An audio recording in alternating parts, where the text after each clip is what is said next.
how come most startups fail, even when we have more tactics and strategies than ever before. Join the bedside chat of an entrepreneurial couple as they share what it takes to create a business with ease and in flow. Hello everybody, welcome back to another episode at the Biz and Flow Bedside Chat. I'm in bed with Jachym and I'm Natasha. What? I don't have to introduce myself today. Wow, your voice is super deep.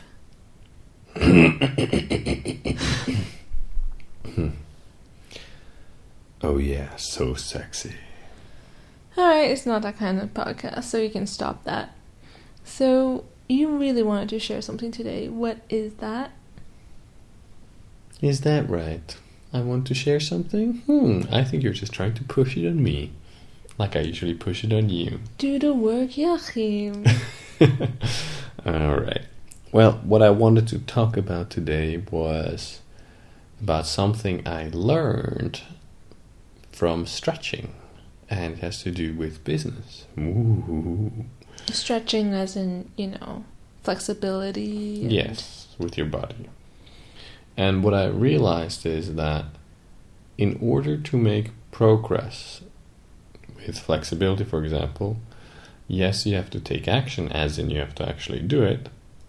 But also, you can do it and mentally be resisting it. So mentally you can be saying, I can't do it, I can't reach it, I'm not flexible, it's not moving, I'm not progressing. And you can be focusing on how stiff you are. Or you can focus on actually the position you want to go into and hold that in your mind's eye. And what's interesting is that when you actually engage your mind, you breathe into the stretch, you relax into it, and you actually visualize where you want your body to be, your body starts moving into that direction rather than it being stuck and you kind of resisting it. And that's the same thing with anything you want to create, is you need to actually believe in it. You need to go for it. And by believing in it actually, some kind of vision, you need to have some kind of target, and you need to keep that in your mind's eye in order to make things happen. Because if you're going about it and actually deep down you're actually resisting the whole process, yeah, sure, you still can make progress on it, just like you can do some progress on the stretching, but it's going to be a lot harder and a lot slower. Why do we resist then? I don't know. If it doesn't help. And it just slows things down and makes it a worst experience. I don't know. Sometimes with stretching, I don't know why I used to resist it. No idea. I just did. You know what happened while I was jogging this morning? What? And for everybody listening, I do not jog. I'm not a jogger. I jog for the tram. I jog for the bus. That's about it. So somehow I just since I got back from the silent retreat, I've been just kind of getting back into gear, right? Slowly coming back into work and into my regular schedule, and I just really felt like running this morning, so I did. And usually it's kind of difficult for me, even though I do a great deal of other exercises. But anyways, this morning it turned out to be relatively easy. It seemed like I was able to push myself further than I ever could in the past. Because I never ran, I never jogged properly. But I was able to pretty much run for like 40 minutes with breaks in between. Sometimes uphill, of course, because we're in Switzerland. Mm-hmm. But what I noticed was that even at the beginning of the jog, I was just focused on the sensation of each step. And it was because of that I think I was even able to hold out a bit longer, because I was really, really mindful of how I was placing my feet, of like my joints or my ankles, the whole placement. It was really interesting. But what I noticed that's that, of course, over time it got harder. It got less and less easy. But I wasn't distracted by it. You know, sometimes you do exercise and you're completely distracted by the soreness or the pain or the discomfort and all those things that make you just really restless and wanting to end it right there, right? But I was just focused on each step, and it really helped. And I wasn't even trying to jog properly or anything like that. I was just wanting to move my body. But having my focus on each step versus just like, oh, excruciating pain, or like, oh, can I go any further? Like that kind of thinking. It was just a really, really simple mental state I was in. And it was able to get me a lot further. Yeah, I am not surprised.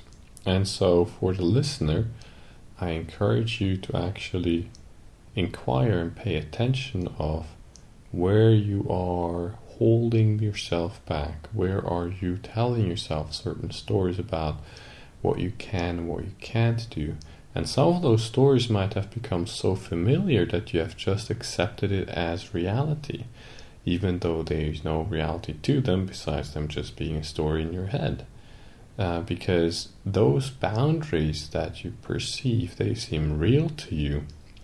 So for example, lots of people have difficulty speaking in front of an audience. Well, what's making it actually difficult? You can speak. You can speak to one person, you can speak to 5 people, you can speak to 10 people. You know, what's the difference? There's no difference really. The only difference is in your mind. That's all.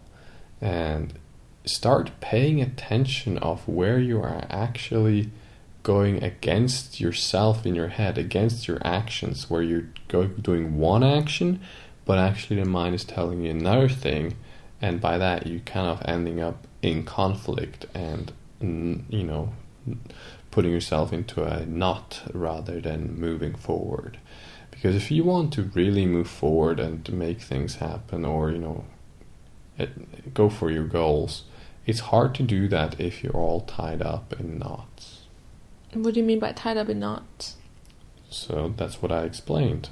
If you were listening and not distracted with doing other things, it is when you are focusing on what you can't do, on resisting what is, or the activities that you need to do in order to move forward, that is tying yourself up in knots. Does it just mean that you're mentally elsewhere? You are mentally going against the activity that you need to do or are doing, and therefore you are pushing forward, but at the same time resisting. And that's why I'm saying you're tying yourself up in knots, because there is the energy flow is not in one direction, but basically in 2 directions, which are opposing of each other, and it's just making your job a lot harder. Oh, I finally get what you mean, because I experienced that with a client today on a call. So she was talking about how in one way she's feeling more freedom in her life. She's feeling more free, she's stronger, she's kind of acting from a place of more self-respect and setting boundaries, which she had a difficult time doing before. So she's doing that now, but because she's more outspoken and she's really taking charge of her life, that obviously impacts her relationships too. So in one way, she feels more free in herself, but at the same time there's still some emotional attachment to someone else in her life who is staying at the same place and is obviously being impacted by her new kind of way of living, and standing up for herself mostly. And so in one way she's free, she's open, she's kind of moving forward, but another way she's kind of still emotionally tied back to that person and their reaction. So I see now, because in this case she wants to move forward, but clearly it's almost like this rubber band that the more she goes forward, the more that the attachment to that, emotional attachment to that person in her life, like, kind of holds her back, right? So once you release one end, of course you're gonna just shoot out like a rocket in a good way. Absolutely. Absolutely. And so that's why we're bringing this up, because those stories and those thoughts can be quite invisible to us. And like, for example, me, I, even though I know about those things, for the longest time, it didn't occur to me that I was misusing my mind when it came to stretching. And suddenly it dawned on me, and I was like, oh my God, I am actually resisting the process. Why am I doing that? It's just much more painful and less fruitful than going for it and actually just seeing myself in the position I want to go there. And it really, really just helped the whole body. Mm-hmm. And it's the same thing with other things in life. So, if you're struggling with relationships, or you're struggling building a business, or you're struggling in your job, look at what is going on within you, because we are so focused on the outside and thinking it's on the outside the problem and other people and how they're behaving and all of that, that we forget that we are part of that experience as well. I can't help when we speak about this topic of resistance and actually letting go, and the fact that the more you let go, the better, more quickly things will work, because you can actually focus on it, you can actually do it, versus fight against the experience. I remember quite a few years ago, I was working at the Impact Hub here in Zurich. It's an international, I guess, incubator for startups, and I was just doing my sustainability work. Well, there's more to that story, but I was helping out there. And a part of my job there, I offered some yoga classes, in the evening, so people could just do some yoga with me on the lawn that was directly behind the office. And I would come in sometimes with my yoga mat, have a tea, and then round up the people and go teach a class. And one particular day, I was just like hanging around, getting ready, setting myself up, enjoying the space, and someone who was a director or someone who was leading one of the programs just looked at me and said, "Wow, you don't look stressed."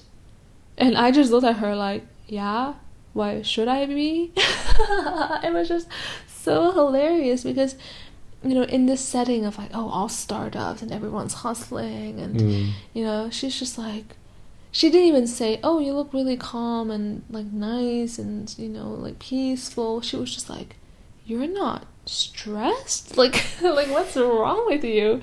like what happened to you?"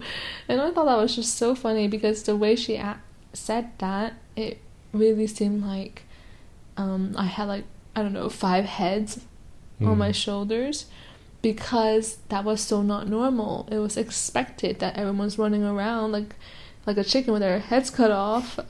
There's only one head on a chicken, with their head cut off, and just scrambling and rush for time and rushing from one appointment to the other and making sure they hit this deadline. And why wouldn't you be stressed? Like, there's so much to stress about in life. So I thought that was a really funny moment for me, because I just kind of looked back at her with this like, like, why should I be?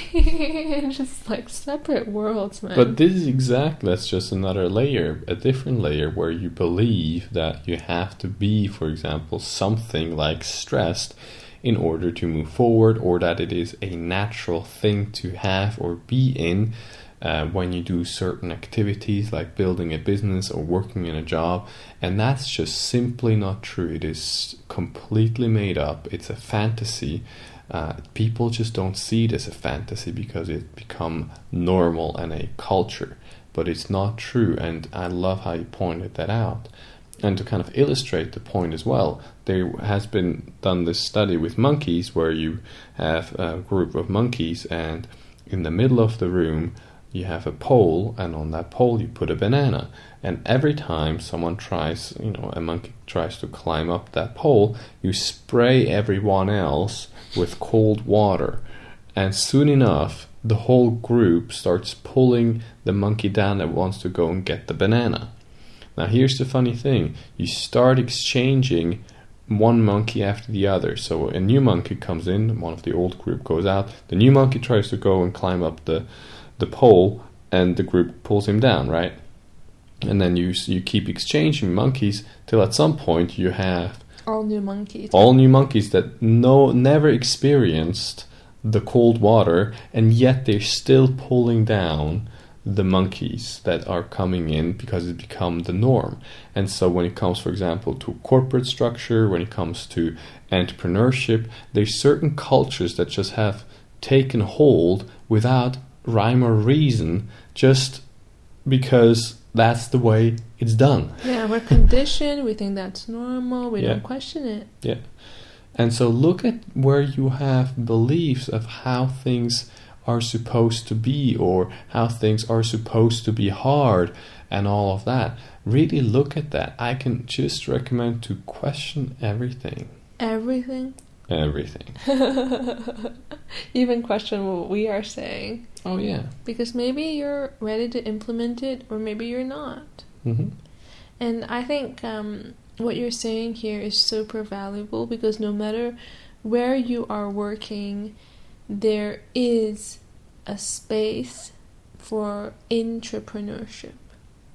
That's where you like innovate and you bring that passion and creativity in to an organization, even if it has its own structure. They could still have a tiny branch where you experiment and where you stand out.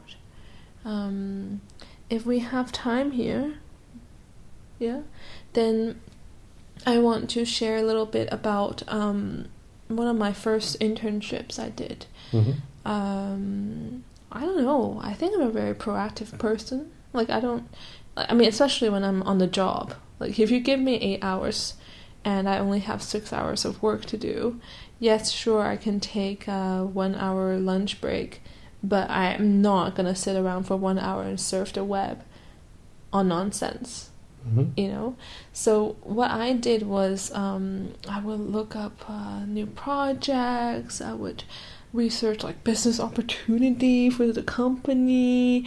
I would ask them if there's anything I could do, and it was really fascinating because I was an intern there, and there were other people there who had like much more significant positions than me.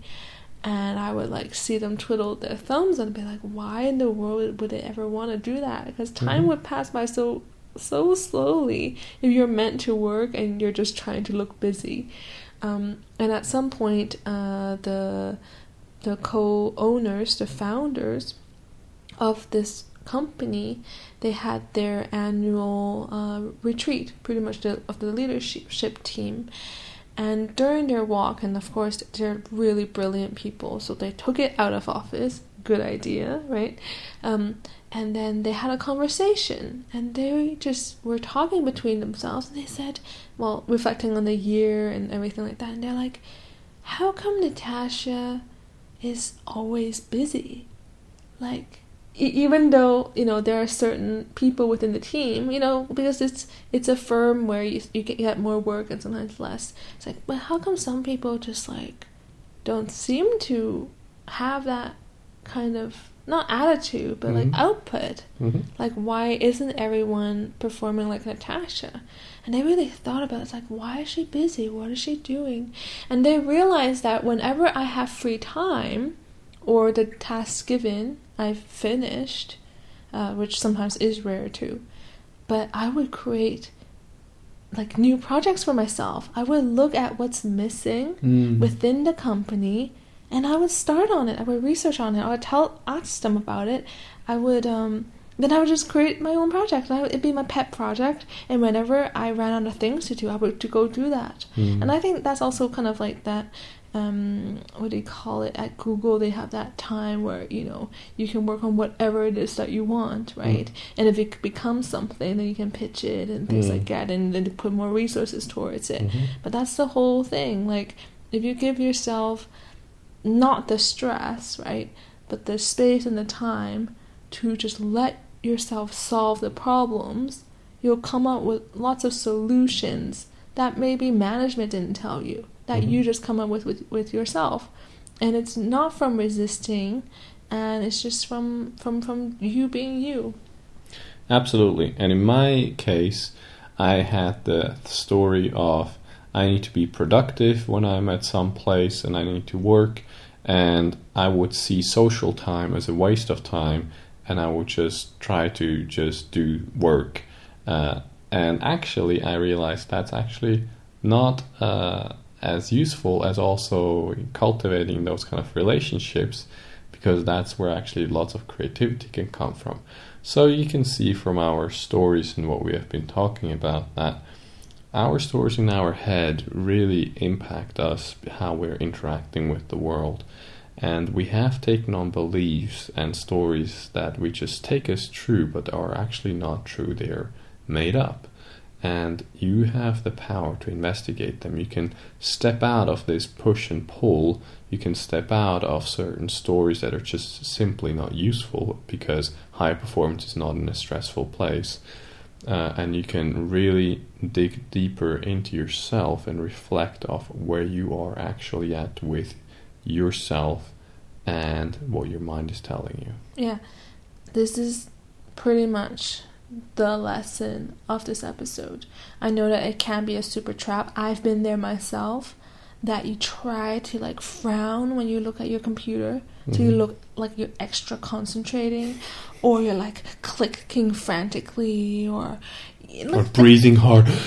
No, not very. But for example, even in the office, you gotta walk quickly. Like, why are you strolling so slowly? Like, why are you taking extra time at the coffee break area? Or like this whole stigma, this whole expectation that you gotta look busy, you gotta look stressed, you gotta act like, you know, like you have more than enough to do, it's overwhelming, you're trying your hardest, like the email is pouring in.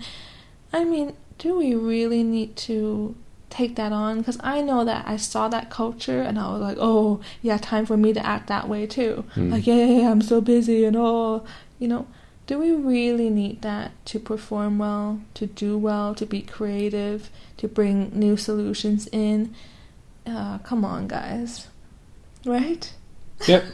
So this is a perfect wrap up. Thank you so much for joining. You have any last words? No.